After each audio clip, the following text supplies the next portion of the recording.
हरे कृष्णा, राधे राधे जी सबको। निर्जला एकादशी व्रत कथा।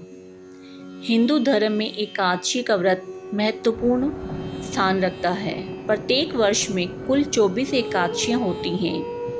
इन एकादशियों में निर्जला एकादशी को सबसे श्रेष्ठ माना गया है।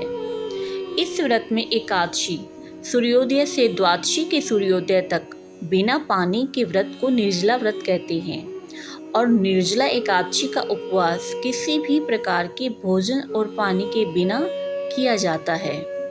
उपवास के कठोर नियम हैं और इन सभी एकादशी व्रतों में निर्जला एकादशी व्रत सबसे कठिन होता है। इस दिन निर्जल रहकर भगवान विष्णु की आराधना का विधान है। इस व्रत से दीर्घायु और मोक्ष की प्राप्ति होती है।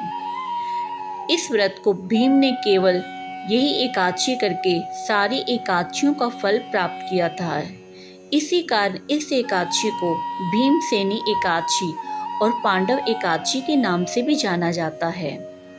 जो श्रद्धालु साल की सभी 24 एकादशियों का उपवास करने में सक्षम नहीं होते हैं, उन्हें केवल निर्जला एकादशी उपवास करना चाहिए, क्योंकि निर्जला एकादशी उपवास करने से दूसरी सभी एकादशियों का लाभ मिल जाता है। इस दिन व्रत करने वाले को चाहिए कि वह जल से कलश भरे, वह सफेद वस्त्र को उस पर रखे और उस पर चीनी तथा दक्षिणा रखकर ब्राह्मण को दान अवश्य दे। विष्णु की आराधना का विशेष महत्व माना गया है। इस एकादशी का व्रत करके यथासंभव अन्न, वस्त्र, छतरी, जूता, पंखी तथा फल आदि का दान अवश्य करें। इस दिन जल कलश का दान करने वालों को वर्ष भर की एकादशियों का फल प्राप्त होता है। तो आइए जानते हैं निर्जला एकादशी का शुभ मुहूर्त। हिंदू पंचांग के अनुसार निर्जला एकादशी 31 मई को मनाई जाएगी। एकादशी तिथि की शुरुआत 30 मई दोपहर में 1:07 से ही प्रारंभ होगी और इसका समापन 31 मई को दोपहर 1:45 पर होगा। साथ ही इस दिन सिद्धि योग का निर्माण होने जा रहा है। सर्वार्थ सिद्धि योग का समय बहुत ही मान्य होगा। यह 5:24 से लेकर सुबह 6 बजे तक रहेगा। निर्जला एकादशी का पारण हमको 1 जून को किया जाएगा, जिसका समय 5:24 से लेकर 8:10 तक ही मान्य होगा। निर्जला एकादशी व्रत विधि। एकादशी व्रत निर्जला किया जाए तो उत्तम माना गया है। अगर निर्जला नहीं कर सकते तो केवल पानी के साथ या केवल फलों के साथ या एक समय सात्विक भोजन के साथ रख सकते हैं।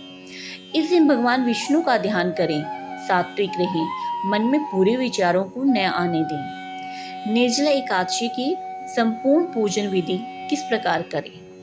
एकादशी के दिन पंचपल्लव कलश में रखकर भगवान विष्णु की मूर्ति की स्थापना करें। दीप, धूप, चंदन, फल, फूल व तुलसी आदि से श्री हरि की पूजा करें। उपवास के साथ साथ भगवान कथा का पाठ व श्रवण अवश्य करें और रात्रि में श्री हरि के नाम का ही भजन कीर्तन करते हुए जागरण करें। द्वादशी के दिन ब्राह्मण को भोजन आदि करवाएं व कलश का दान करें। तत्पश्चात व्रत का पारण करें। व्रत से पहली रात्रि में सात्विक भोजन ही ग्रहण करना चाहिए। ब्रह्मचर्य का पालन करना चाहिए। निर्जला एकादशी व्रत का पारण। एकादशी के व्रत को समाप्त करने को पारण कहते हैं। एकादशी व्रत के अगले दिन सूर्योदय के बाद पारण किया जाता है। एकादशी व्रत का पारण द्वादशी तिथि समाप्ति होने से पहले करना अत्यंत आवश्यक है। इस प्रकार आप व्रत कर सकते हैं। निर्जला एकादशी व्रत कथा। तो आइए जानते हैं इसकी संपूर्ण कथा। निर्जला एकादशी से संबंधित पौराणिक कथा के अनुसार इसे पांडव एकादशी और भीमसेनी या भीम एकादशी के नाम से भी जाना जाता है। पांडवों में दूसरा भाई भीमसेन खाने पीने का अत्यधिक प्रेमी था और अपनी भूख को नियंत्रित करने में सक्षम नहीं था। इसी कारण वह एकादशी व्रत को नहीं कर पाता था। भीम के अलावा बाकी पांडव भाई और द्रौपदी साल की सभी एकादशियां व्रतों को पूरी श्रद्धा और भक्ति से किया करते थे। भीमसेन अपनी इस लाचारी और कमजोरी को लेकर परेशान था। भीमसेन को लगता था कि वह एकादशी व्रत न करके भगवान विष्णु का अनादर कर रहा है। इस दुविधा से उभरने के लिए भीमसेन महर्षि व्यास के पास गए। तब महर्षि व्यास ने भीमसेन को साल में एक बार निर्जला एकादशी व्रत को करने की सलाह दी और कहा कि निर्जला एकादशी साल की 24 एकादशियों के तुल्य मानी गई है। इसी पुरानी कथा के बाद ही निर्जला एकादशी भीमसेनी एकादशी और पांडव एकादशी के नाम से प्रसिद्ध हो गई है। निर्जला एकादशी के दिन आप क्या उपाय कर सकते हैं? निर्जला एकादशी के दिन दूध में केसर मिलाकर अभिषेक करने से भगवान विष्णु की कृपा बनी रहती है।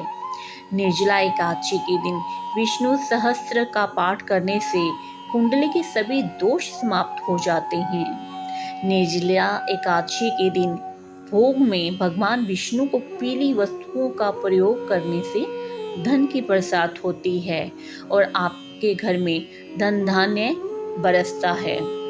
निर्जला एकादशी के दिन गीता जी के पाठ का भगवान विष्णु जी की मूर्ति के सामने बैठकर करने से पितरों का आशीर्वाद प्राप्त होता है। भगवान विष्णु की पूजा तुलसी के बिना पूर्ण नहीं होती, इसलिए निर्जला एकादशी के दिन भगवान विष्णु को भोग में तुलसी का प्रयोग अवश्य करें। हो सके तो दशमी को तुलसी पत्र तोड़कर रख लें। इसी के साथ यह कथा समाप्त होती है। हरि बोल, हरि बोल, हरि बोल।